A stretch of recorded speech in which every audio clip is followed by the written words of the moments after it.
जो रोऊं तो बल घटै, हंसौ तो राम रिसाए, मनहि माहि विष्णु नाम, ज्युम घुंड काठै खाई। पहले हम वर्ड मीनिंग समझते हैं। बल घटै मतलब बल घटता है, हंसौ मतलब हंसू, रिसाई मतलब रुष्ट हो जाते हैं, विषुणाम मतलब दुख चिंता है।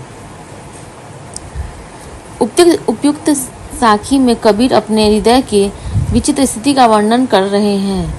वे कहते हैं, यदि वह रोता है तो बल घटता है। बल घटता है मतलब प्रेम की शक्ति कम हो जाती है, और अगर हंसते हैं तो भगवान उससे नाराज हो जाते हैं। इसलिए हृदय में दुख चिंता ही उचित है, ताकि वह अंदर से इस प्रकार खोखला होता रहे जैसे दीमक के खाने से लकड़ी खोखली हो जाती है। कहने का भाव यह है, कबीर की स्थिति अत्यंत विचित्र है।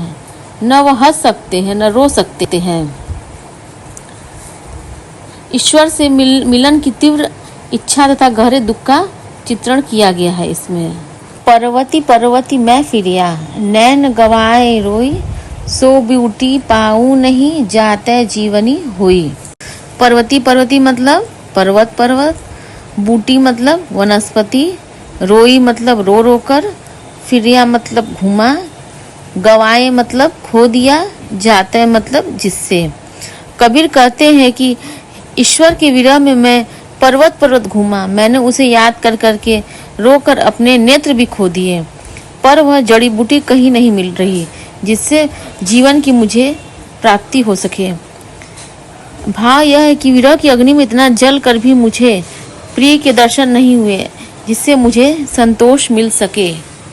आया था संसार में देसड़ कौ बहुरूप, कहे कबीरा संत हो, पड़ी ज्ञान नजरी अनूप।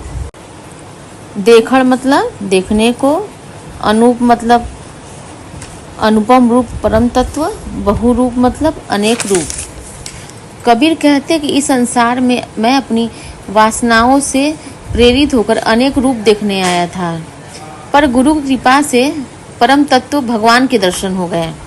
कहने का मतलब ये है, गुरु कृपा से उस परम तत्व के दर्शन हो गए, भगवान मिल गए, जिसके परिणाम स्वरूप इससे अनेक रूपों को देखने की मेरी इच्छा खत्म हो गई। जब मैं था तब हरि नहीं, अब हरि है मैं नाही, सब अंधियारा मिट गया, जब दीपक देखा माही। मैं मतलब ईगो अहंकार, अंधियारा मतलब अज्ञान का अंधेरा, हरि मतलब ईश्वर, मिट गया मतलब समाप्त हो गया।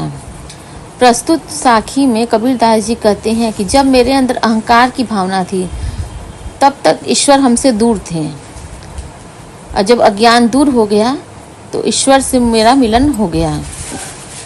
कबीर कहते हैं कि मुझ में अहंकार था तब भगवान की पूर्ण सत्ता का ज्ञान नहीं था, अतः मेरे लिए भगवान भी नहीं थे। और जब मुझे ईश्वर पता चला, ईश्वर सब जगह है, ब्रह्म की एकता का ज्ञान हो गया, तब केवल हरि ही रह गए, भगवान ही भगवान चारों तरफ रह गए, और मेरा अहंकार सारा मिट गया।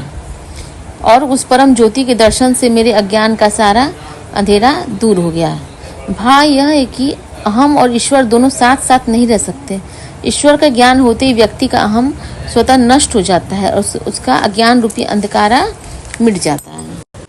तन को जोगी सब करे, मन को विरला कोई, सब विधि सहजे पाई, जे मन जोगी होए। पहले वर्ड मीनिंग देख लेते हैं। जोगी मतलब योगी, सहजे मतलब इजली सहज साधना, विरला मतलब कोई कोई। उपयुक्त साखी कबीर कहते हैं, सहज साधना से ही हम सारे सिद्धियों को पा सकते हैं, योगियों की तरह खाली दिखावे से नहीं कुछ होगा। कबीरदास जी कहते हैं, शरीर पर योगियों